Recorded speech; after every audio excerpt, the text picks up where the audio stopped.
नदीम चंद साहब ने जो बात कही और प्रूफ्स अगर उनके पास हैं उस बात को अहम लेना चाहिए।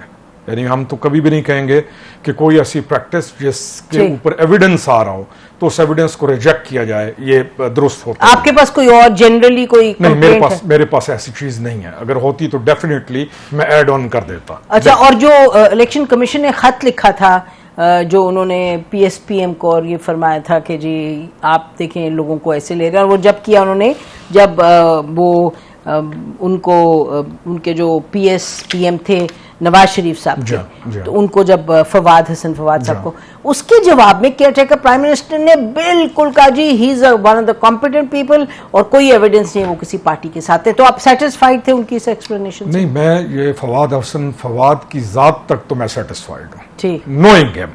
अभी अगर कोई बंदा किसी वक्त किसी सरकारी नौकरी में किसी भी टाइम पे चल रहा हो तो उसकी पर्सनालिटी कई दफा मैच कर दी जाती है कि ये उनका बंदा है, जबकि कई दफा ये बात नहीं होती भी है लेकिन नहीं भी होती। तो फवाद के बारे में मैं समझता हूं कि वो बेहतरीन चॉइस है, अच्छी चॉइस है। अच्छा, तो आपको कोई वो भी शिकायत नहीं केयरटेकर से कि जी ये किसी पार्टी की तरफ उनका झुका हुआ है और आप नहीं? देखिए, कोई जो गवर्नमेंट सर्विस के लोग हैं उनका काम है प्राइम मिनिस्टर के साथ उस वक्त अच्छा टाइम गुजारना, और इन्होंने जिस तरीके से फवाद को बहुत अरसा रखा अंदर, कोई अगर नेगेटिव चीज होती तो सामने आ जाती। तो वो तो मैं समझता हूं कि एक ऐसा विक्टिम था, एक ऐसी मिसाल गलत कायम करने की कोशिश की गई, तो उनको पार्टी से मंसूब नहीं किया जा सकता। तो इलेक्शन कमीशन ने फिर अपना मिसरीड किया सिचुएशन को। शुएब साहब, कमेंट ऑन दिस के जो केयरटेकर प्राइम मिनिस्टर है उन्होंने भी मुतअद्दिद मरतबा कहा है कि जी पीटीआई इलेक्शन में आएगी, हमें तो बिल्कुल कोई बैन वैन करने की बात नहीं। और भी मुतअद्दिद मरतबा ये कहा गया है पिछली हुकूमत के लोगों से जो ऑफिस होल्डर्स थे और अब भी कि जी there is no question of banning PTI, almost they are saying no question, और वो कह रहे हैं जी इलेक्शन में तो लड़ेंगे। आपको कोई तसल्ली होती है इस तरह की बात सुन के? जी नहीं, बातें करने से तो तसल्ली नहीं होगी, लेकिन अगर ये सिर्फ कह देने से कि जनाब नहीं हम तो बैन नहीं कर रहे, तो बैन तो आप कर ही नहीं सकते हैं। बैन आपको कैपेसिटी किसने दी है, इख्तियार किसने दिया है कि आप बैन करें? आप तो केयर टेकर हैं, आप आए हैं आरजी तौर पर, आप इलेक्शन कराएं और जाएं, आपका काम ही नहीं है। आपका काम है ऐसी जबर और खौफ की फिजा आप खत्म करें। हम तो पॉलिटिकल विक्टिमाइजेशन की जब बात करते थे, पीटीएम की जमातों के जमाने में करते थे, आज फिर वो कौन से इदारे हैं जो परवेज इलाही को 11 मरतबा जमानतें मिली, जो ही एक केस से वो रिहा होता है अगले दिन उसको दूसरे केस में उठा लिया जाता है, 10 दफा जमानतें होने के बावजूद। जी बताएं। वो ये कि देखें, फवाद हसन के बारे में आप एक परसेप्शन होती है, वो परसेप्शन ये है कि वो नवाज शरीफ का खासुल खास आदमी है। अब अगर उस परसेप्शन को आपने लेके साथ चलना है तो केपी पे भी तो आपकी सारी कैबिनेट को चेंज कराया ना, लेकिन किस वक्त कराया? 6 महीने गुजरने के बाद। अगर उस परसेप्शन को आपने स्ट्रॉन्ग करना है, इलेक्शन तक लेके चलना है, आप सारी बातें आप दिल को तो नहीं जीत सकते। हो सकता है कि एक शख्स हो किसी भी पार्टी में हो, लेकिन वो इतना फ्री एंड फेयर इलेक्शन कराने में यकीन रखता हो कि वो उसका सगा भाई भी खड़ा हो तो वो कहेगा नहीं मैं इसको सपोर्ट नहीं करूंगा।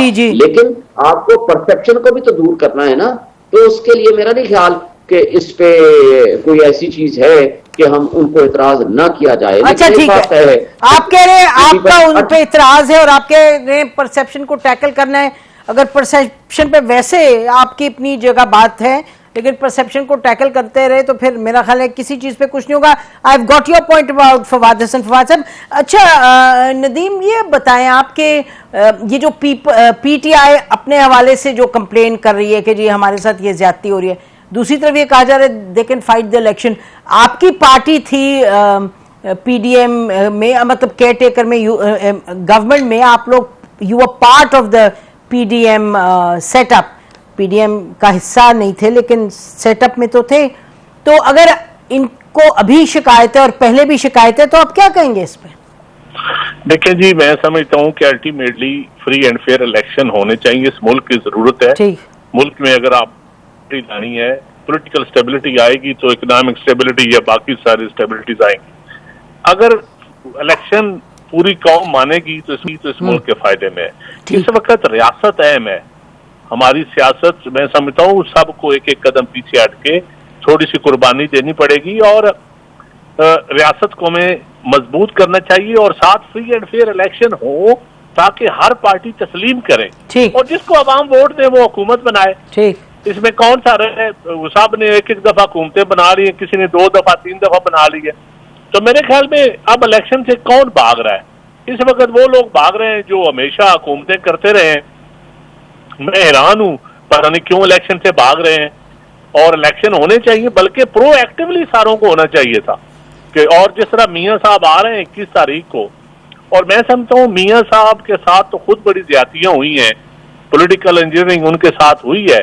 आज तो उनको अदल का तकाजा करना चाहिए था और जिस जो खुद विक्टिम रहा हो वो अदल क्यों नहीं तकाजा करते? मैं समझता हूँ मुस्लिम लीग नवाज को ताना बताना जवाब देने की बजाय इस अदल का तकाजा करें आप, पॉलिटिकल सिस्टम में, ब्यूरोक्रेटिक सिस्टम में, फ्री एंड फेयर इलेक्शन में, और ये फिर ही ये मुल्क आगे चलेगा। अदरवाइज हमारी लड़ाई में ऑलरेडी अवाम महंगाई में पिस चुके हैं, अवाम के लिए बहुत मुश्किलात हैं। यकीन करें, मैं अभी भी अपने इलाके में फिर रहा हूं तो लोग, आपको क्या मैं बताऊं, लोग क्या कहते हैं सियासतदानों के बारे में। ठीक है, मुझे मतलब मैं वो अल्फाज इस्तेमाल नहीं कर सकता टेलीविजन पे जो अवाम कह रही है, और सिर्फ सियासतदानों के बारे में नहीं, दूसरे इदारों के बारे में जी। तो हमें सोचना चाहिए अवाम में और इदारों में मोहब्बत कम ना हो।